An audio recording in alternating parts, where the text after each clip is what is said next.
Hey, welcome back everyone. This is Uncle Frank, and I am not a financial advisor, nor is any of the content to be construed as financial advice. This channel is for entertainment purposes only.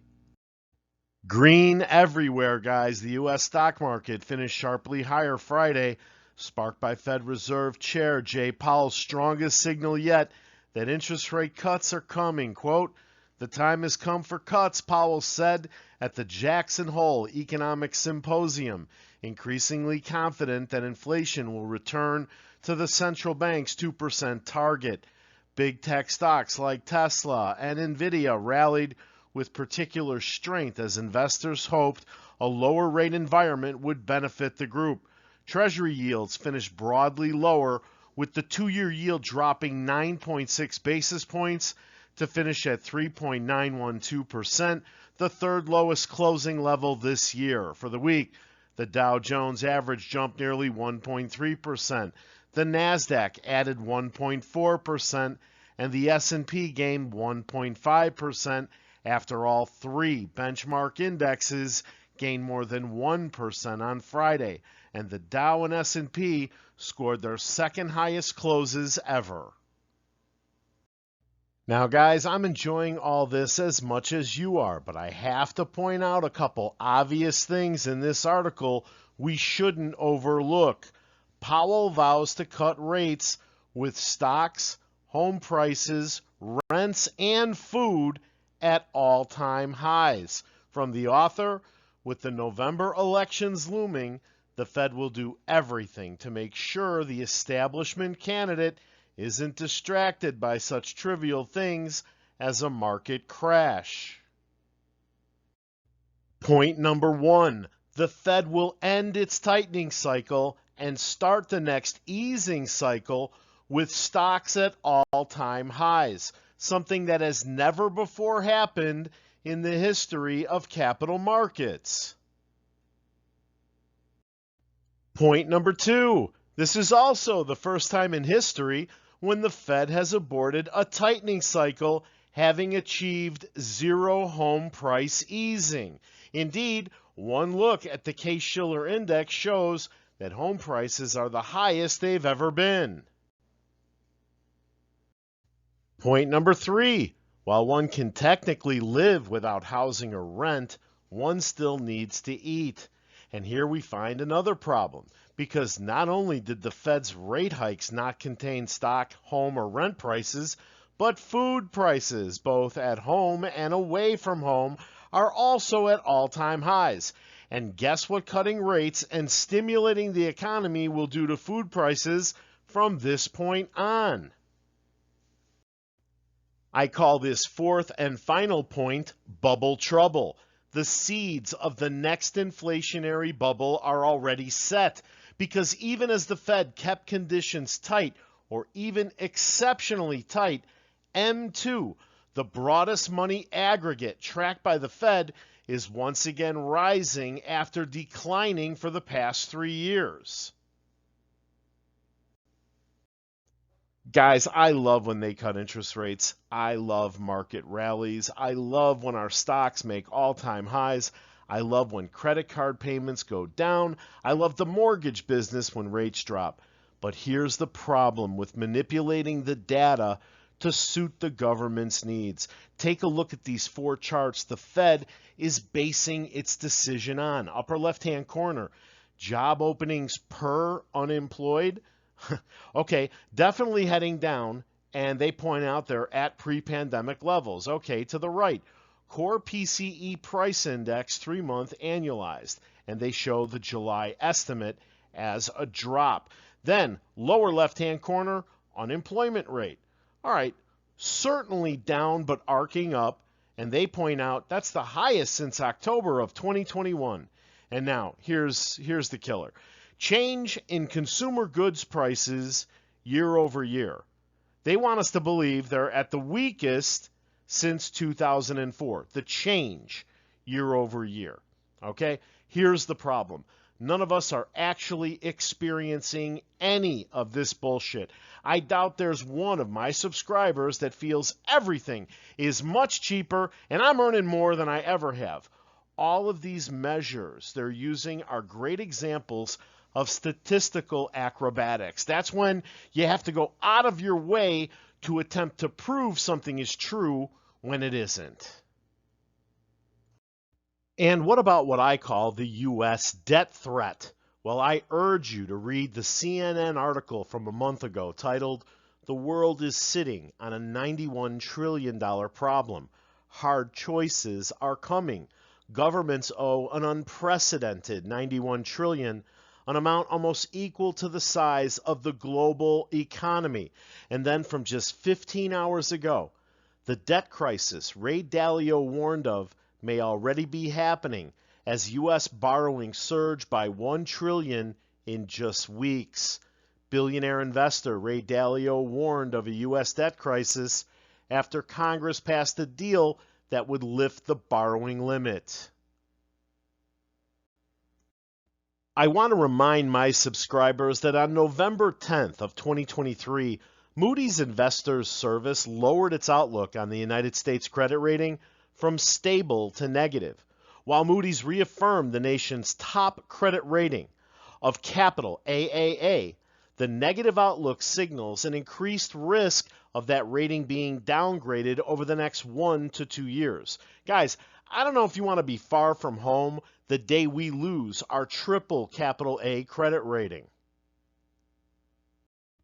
Okay, market participants, let's get ready for the week. Monday, August 26th, 8:30 a.m. Eastern Time, durable goods orders. Tuesday, 10 a.m., consumer confidence. Thursday, 8:30, initial jobless claims and second quarter GDP revisions. But here's the big one, guys. Friday, August 30th, 8:30 a.m., personal income and spending, and the entire PCE data group, the Fed's favorite.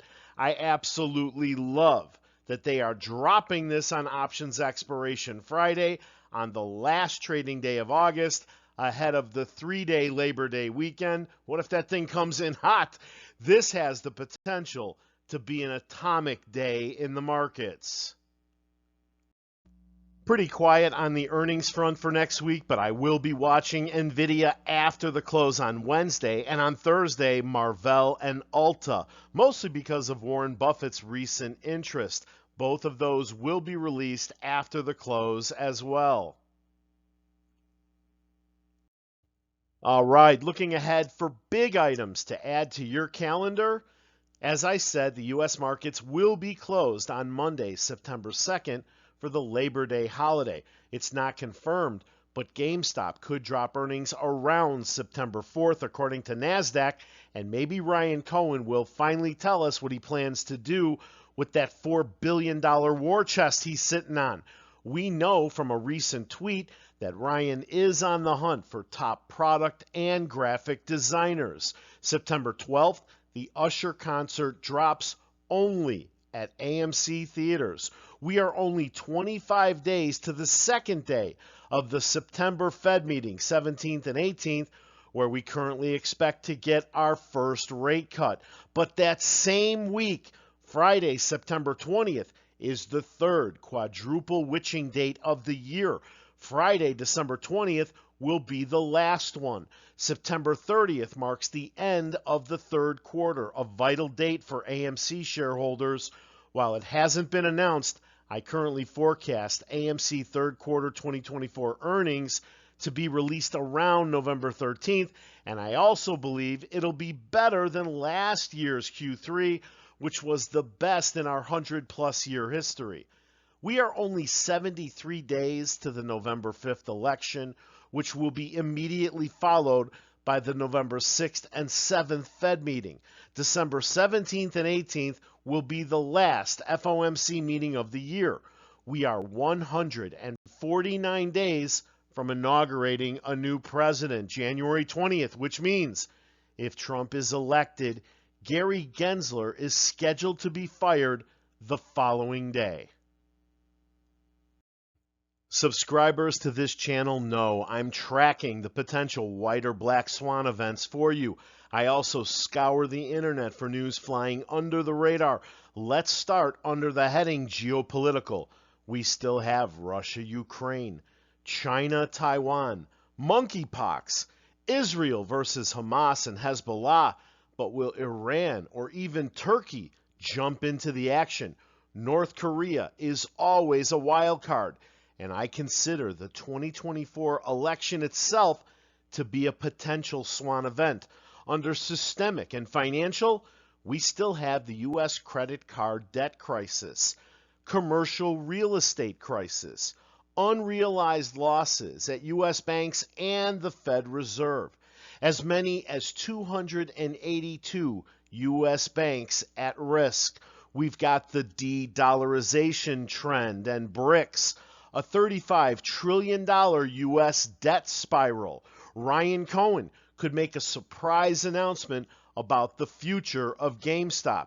We've got possible appeals coming from the SEC versus Ripple case, or an approval of Ripple's new stablecoin, RLUSD, or even XRP ETFs. There's always the threat of a derivative tsunami out there.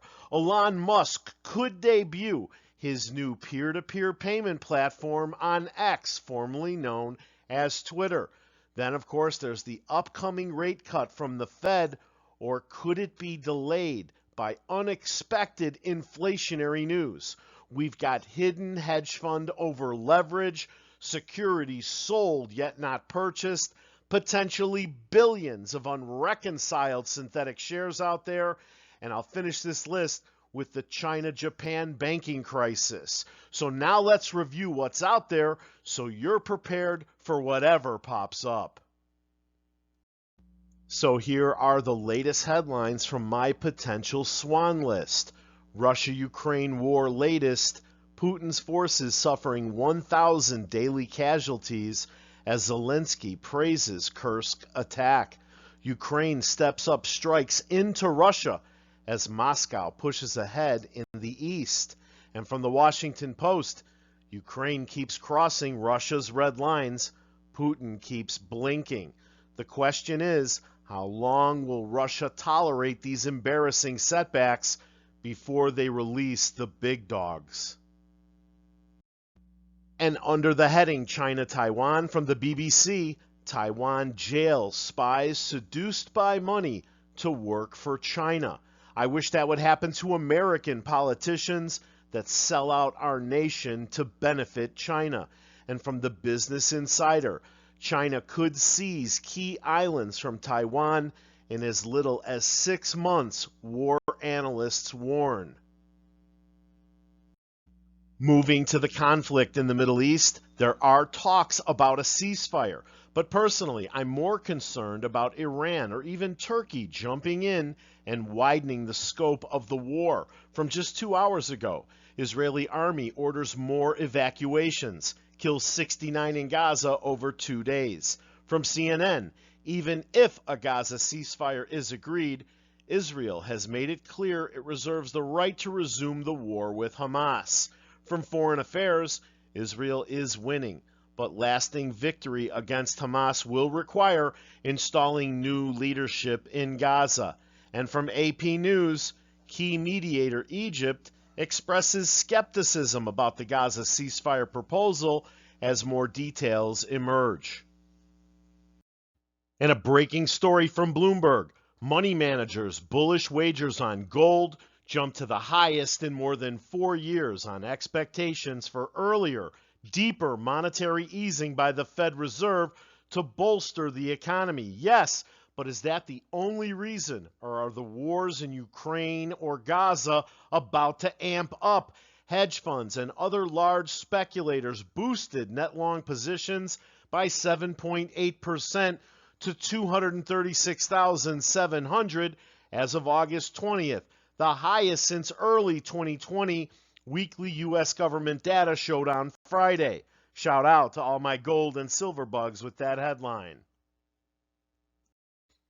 Under the heading Monkeypox, what is Mpox and why has it been declared a global health emergency? The World Health Organization is warning that the increasing spread of the virus in Africa could cross over into other continents. Failure to deal with the Mpox outbreak is a risk not just to Africa, but the whole world. Uncle Frank wants to know if we should immediately restrict travel from infected African nations, or are we planning to let it in just before the election? From the LA Times just 2 days ago. 2 years ago, cases of the infectious viral disease Mpox were rapidly increasing in cities across the globe, particularly in the US, causing a scramble for vaccine doses to help contain the outbreak and ease the virus's uncomfortable symptoms. That strain of Mpox was rarely deadly. Even still, officials soon declared it a worldwide public health emergency in July of 2022.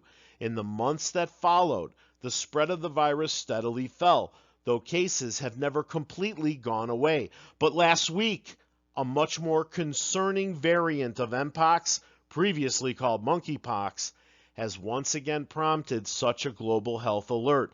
This outbreak is primarily affecting Central African countries, but officials warn that it appears to spread more easily than the 2022 strain and is significantly more deadly. As of this summer, the CDC still considers the risk of Mpox to the general public in the U.S. very low, but said the risk is slightly higher among men who have sex with men. During the global outbreak of Mpox in 2022, gay and bisexual men made up the vast majority of cases, as the virus was primarily spread through close contact, including sex. Some of those patterns have been observed in the new outbreak in Central Africa, but officials have said that children under 15 now account for more than 70% of the Mpox cases and 85% of deaths in Congo. It's important to note there have been no cases of the new Mpox variant confirmed in the U.S., and health officials say they are closely monitoring the situation. Those are the facts as I see it. And not to be left out, North Korea has warned the United States of serious consequences after Washington provided South Korea with military hardware, including Apache helicopters. Pyongyang's warning comes in the wake of Vice President Kamala Harris branding Kim Jong-un a tyrant at the Democratic National Convention. In a public statement released on Friday, Pyongyang condemned a series of joint military exercises between the South Korean Army and the U.S. Army, which coincided with the sale of 36 Apache attack helicopters. And is Uncle Frank right? Can the upcoming election itself be a potential swan event? I have two breaking stories that support this theory. From the Brennan Center for Justice, poll of election officials finds concerns about safety and political interference. A new Brennan Center survey of local election officials reveals that the vast majority have taken steps since 2020 to protect voters, election workers, and election infrastructure from threats and violence in 2024. The enhanced security measures come as large numbers of election officials report having experienced threats, abuse, or harassment for doing their jobs. They also shared ongoing concerns about both the safety of their staff and colleagues, as well as the possibility of political interference in the upcoming election. I'm just curious, are we taking any steps to make sure only people eligible to vote are actually voting?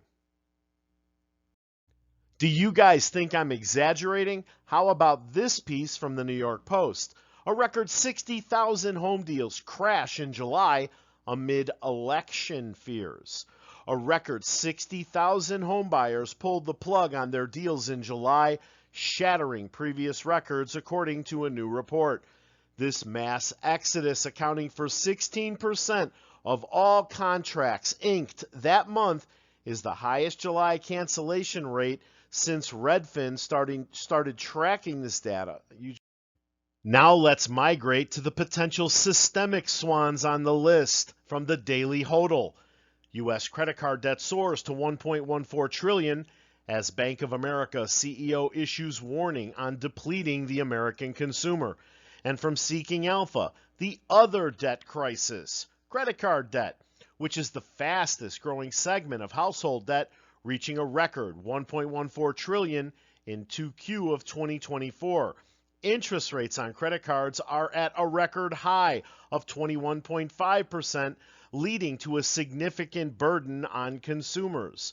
Delinquencies and net charge-offs for credit card debt are increasing, indicating a deteriorating financial position for American consumers. And are we out of the woods on the commercial real estate crisis? I bet Dr. Metzler would say no. Don't expect lower rates to save debt-burdened office buildings from fortune. More than $94 billion of U.S. commercial real estate debt is distressed, according to MSCI Real Assets, with a further $201 billion at risk. Now let's cover unrealized losses and at-risk banks. Headline: FDIC problem bank list, 63 banks now on watch in 2024. The FDIC problem bank list is a confidential list maintained by the Federal Deposit Insurance Corporation in the United States. It identifies banks that are considered to be at risk of failing financially. As we move through 2024, the U.S. banking system faces significant challenges, with reports indicating a staggering $517 billion in unrealized losses threatening the stability of 63 banks. This situation has brought the health of the entire system under intense scrutiny, raising concerns about potential insolvency and the broader implications for the economy. And what about the de-dollarization trend and BRICS? Well, here's the latest. China and Russia push for increased local currency use in trade, deepen BRICS cooperation, and from fortune, countries like Malaysia and Thailand are flocking to join BRICS as a potential counterweight against U.S. economic hegemony. And China's Xi to visit Russia for BRICS Summit in October. You know, that reminds me, we better add that shit to the calendar, right? There may be some earth-shattering headlines coming out of that summit just weeks before the U.S. election. I've got one warning to all my crypto guys and gold and silver bugs. I stand with you concerning precious metals as a disaster hedge, and I believe digital currencies may be mass adopted soon. But I caution you about rooting for the day when the U.S. dollar is no longer the world's reserve currency, because all the gold or Bitcoin in the world won't fully insulate you from the mayhem that will ensue. That's just my 2 cents. It's beginning to look like we could get a black swan, a white swan, or maybe even both on Ripple XRP. From you today, Ripple celebrates another SEC loss. Ripple's chief legal officer, Stuart Alderodi, recently took to X to highlight the recent setback for the SEC in its lawsuit against Kraken. And then from Daily Coin, is the Ripple versus SEC lawsuit over? Ripple Labs versus SEC, Judge Torres' ruling provides partial clarity, but an SEC appeal keeps XRP's status uncertain. Well, if the SEC does choose to appeal, or for that matter, if Ripple decides to appeal its loss in the institutional sales portion, it'll have 60 days from the ruling's publication to file a notice. Guys, I'm still trying to add this date to my calendar. It could mean a spike to the upside or even a flash crash in the price of the coin. But then there's these headlines from the last 48 hours. Ripple's XRP very close to a monumental price breakout. Pundit explains why you shouldn't miss it. And from the Crypto Basic, Crypto Philosopher says there will never be another XRP. And from Blockchain News, here's when Ripple XRP could surge 10,400% to 60. RCO Finance follows closely. And Bitcoinist, worldwide XRP adoption. Institutions on all 7 continents embrace the crypto. Wow. And we're getting mixed signals from this developing story from Forbes. X announces peer-to-peer payment service will launch in 2024, and many were speculating that could include XRP, XLM, and Dogecoin. But then from Fortune, Elon Musk's latest plan to add Venmo-like payments to X excludes crypto. Stay tuned. From MarketBeat Saturday, 3 high short interest stocks poised for a rate cut squeeze. They are pointing to retailer Kohl's or KSS, Chesapeake Energy or CHK, and Donahue George favorite SoFi or SOFI. Go check out that article if you want to know more. So, Uncle Frank, if everything is at record high prices, what are you trading? Well, followers of this channel know that when the Gabelli Utility Trust, or GUT, G-U-T, drops under 6 per share, I'll pick up some if I have any cash in my account available, because under 6 I can capture a 10% yield, and GUT pays a monthly dividend instead of a quarterly one, and it will do so for as long as I own the stock. I'm reinvesting the dividends, so I'll even get a little raise every month, theoretically speaking.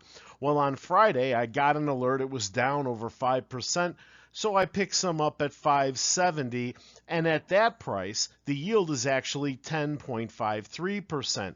The good news is, by the end of the day, the stock rose back over 6 to finish the day at 605. Now, this is not investment advice. I am not an investment advisor. I will never recommend you buy, sell, or hold any security or cryptocurrency. But there's the 5-minute chart on what I believe will be my next 4X, Archer Aviation, or ACHR. Started out Friday at a low of 370, rallied all the way up to a high of 383 to finish the day at 382, up 14 cents. Or 3.8%. Let me tell you why I'm excited about this stock.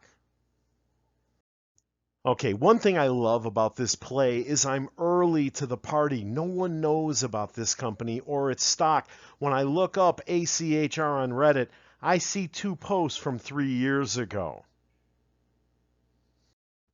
The next thing I love about this play is it has a $1 billion market cap, but a $6 billion order book.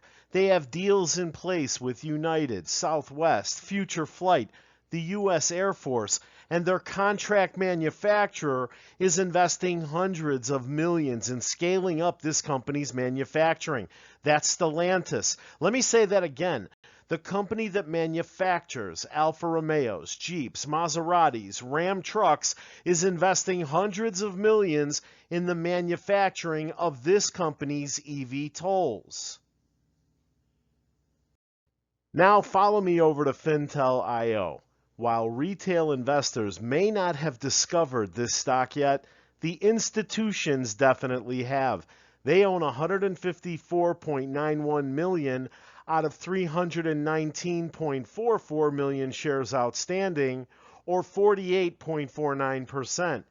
The 23 insiders own 110.17 million shares, or 34.49%. The asshole hedge funds have shorted over 61 million shares, or about 27.5%, pushing the short interest ratio to 7.98 days to cover. So for a pre-revenue company without one negative analyst, I like the numbers and I like the stock's chances. To review, insiders hold nearly 35%. Institutions hold nearly 50%. The hedgies have shorted nearly 30%. It has a $1 billion market cap, but sports a $6 billion order book. Yeah, Uncle Frank is on this one.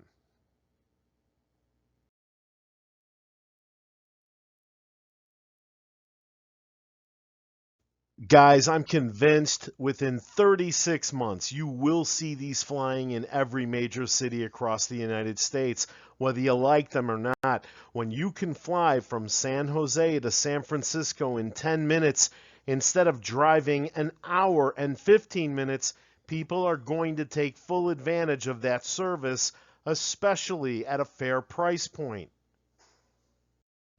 Every major city, Uncle Frank? Well, let me address that question by saying this. Air taxi company Archer Aviation is selling 116 of its Midnight electric flying vehicles to Future Flight Global in a deal valued up to $580 million. The deal brings the total estimated sales of Archer electric vehicles to $6 billion, according to the company. As a part of the deal signed under a memorandum of understanding, Future Flight Global agreed to a $5 million pre-delivery deposit. Yes, I think it'll be in every major city. Hey, I want to thank you for watching, and please remember to hit the like button after this slide if you enjoyed the presentation. Subscribe to the channel and set the alert so you're notified when I have new information to share. See you at the bell.